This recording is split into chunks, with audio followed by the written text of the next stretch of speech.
여러분 안녕하세요. 모고모고입니다. 今日は久々にリクエストじゃないものをちょっとやってみたんですけれど、見てみましょう。じゃあ、まず、挑戦の悪女。一人目は誰でしょうか？チャン・ノクスですね。チャン・ノクスは以前の動画で紹介したように、先民から3分まで上がった伝説の汽船なんですよね。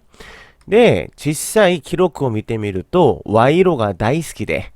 結局、先民の身分から上に上がったので、財産はどうしても欲しかったでしょう。賄賂が大好きで、その賄賂によって、罪を免除したりとかする、とても悪いことをしてたようです。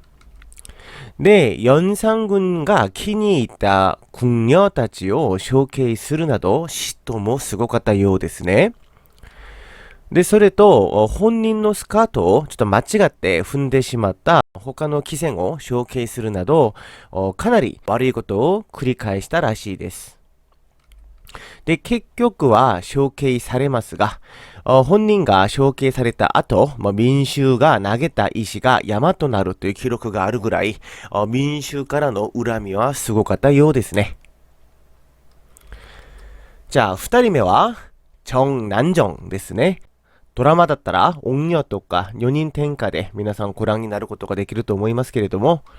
일단 영의정,つまり、王様の次の権力者ですね。윤원영の側室として入りますが、윤원영の側室の中で一番愛されてたらしいですね。その力を利用して、윤원영の元々いった性質を追い出して、で、その後、この元性質を特撮するという記録もあったので、かなり悪い人だったんですね。で、もちろんこの人も金が大好きで、金がなりそうな民衆の仕事や知託などを本当に奪ってたらしいんですよね。詐欺とか、いろいろ力を尽くしてとか、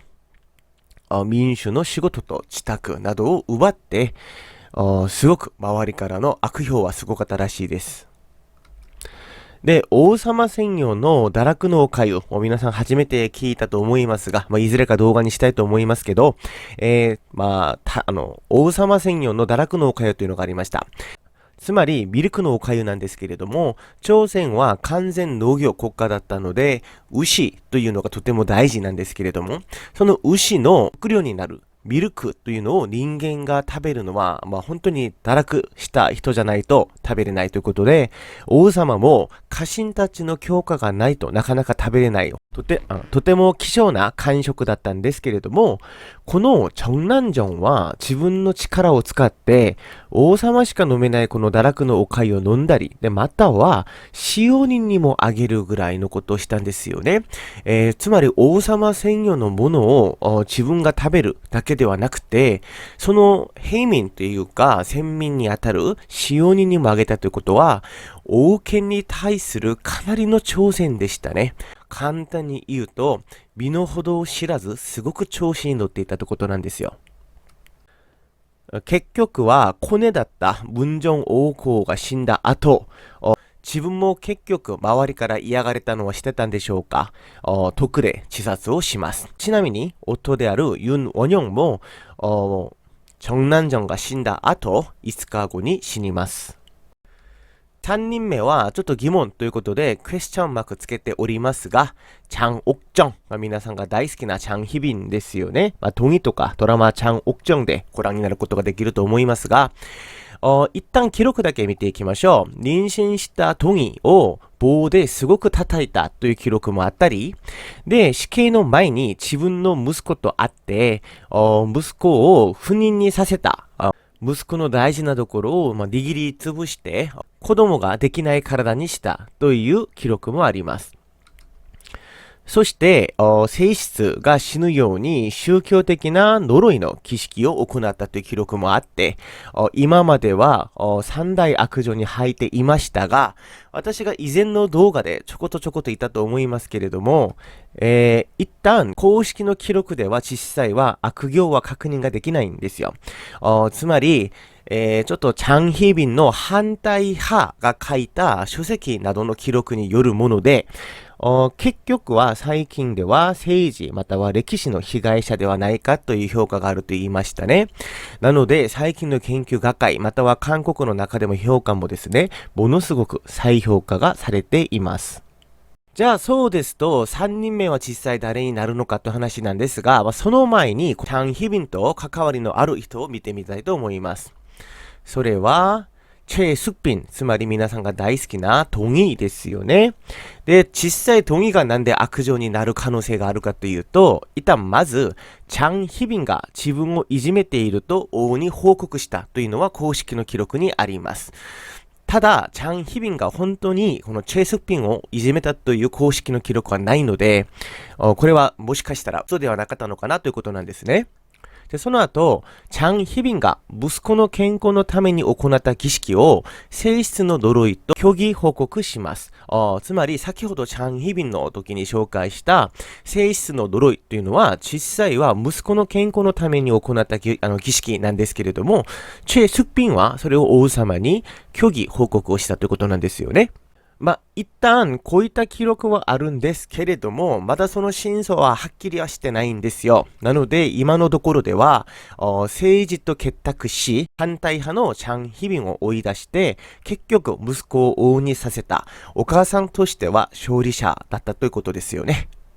じゃあ、そしたら、次は、3番目の候補を見てみましょう。じゃあ、まず、3番目の候補1なんですけれども、文正王后ですよね。女人天下とか、チャングムの近い、で、音楽で皆さんが見ることができますけど、まず、聖者を、インジョンですね。インジョンをいじめるということは、また以前の動画で説明したことあると思いますけど、インジョンを特撮までしたということまではもう皆さんご存知だと思いますよね。あくまで説数なんですけれども、結局、特撮をしてなかったとしても、いじめたことは確かなので、そのストレスとかでインジョンが早く亡くなったというのは、今、韓国では事実として認められています。で、その後、중종、つまり自分の夫をですね、夫が死んだ後、実質の権力者として権力を振るんですよね。で、一旦こういった権力を振った時に、うまくいけばいいんですけれども、結構、評価はそれぞれなんですけれども、あんまりうまくいかなかった評価が多かったので、韓国では悪女として扱われている傾向があります。で、その後、先ほど言った정난정などを信任することで、つまり民主の声には耳を傾けず、結局自分が信頼する人だけ周りに宿って、結局朝鮮を不愛の道に導いたということの評価がありますね。で、その後、政治の争いによる人材の規制で国防力が低下したという評価もあります。つまり自分たちの派閥といいますかね、政治の団体の力を入れるために、反対派の人材とかを、処刑したりとか追い出したりとかしてたので、国防力がかなり低下したというのも事実です。ただ、女性の人権が低かった朝鮮に女性が権力者として活躍したことを低評価しているのではないかという意見もあるので、ちょっと悪女に入るかどうかは今でも論議中の人物です。さあ、そしたら3人目の候補2を見てみましょう。金ケシという人がいます。じゃあ、ドラマ、花たちの戦いとか、王の顔、で、화정、王になった男などで皆さんが見ることができますが、一旦、광해군の実の側室になったんですけれども、ただ、自分の政治行動のために、側室にはならず、三軍を維持した人物ですね。つまり、かなり権力欲を持てるのがわかります。後にはピンまでは上がりますけれども、一旦、初期は自分の権力、つまり自分の力を強くするために、ちょっと未来を見たということで、すごい頭がいい人だと思いますよね。で、権力を確保した後、官職を金銭で売買する。で、結局、今まで紹介した悪女と一緒に、お金で官職などを売買するということで、朝鮮の国力を低下させたということがありますよね。で、これを報告した中心たちを追放させるなど、本当に朝鮮のためのことはしてなかったということなんですよね。まさに自分だけのためのことをした人なんです。で、광해군への反乱の情報を嘘だと言い続けて광해軍を安心させたというのは公式の記録にありますが、この記録によって実際この人は反対派と内通してるんじゃないかなという説もあるんですけれども、実際광해軍への反乱が起きた時にその反乱の勢力によって処刑されますので、これはあくまで説なんですよね。または使われた後に用済みで捨てられたかもしれませんね。今日はここまでです。この前の動画で、韓国の三大美女を紹介したので、逆に韓国の三大悪女という人は誰がいるのかな、気になるかなと思って作ってみました。また今度楽しい動画で皆さんに伺いたいと思いますので、その時もよろしくお願いします。今日はここまでです。여러분、진짜진짜고마워요。여러분、안녕。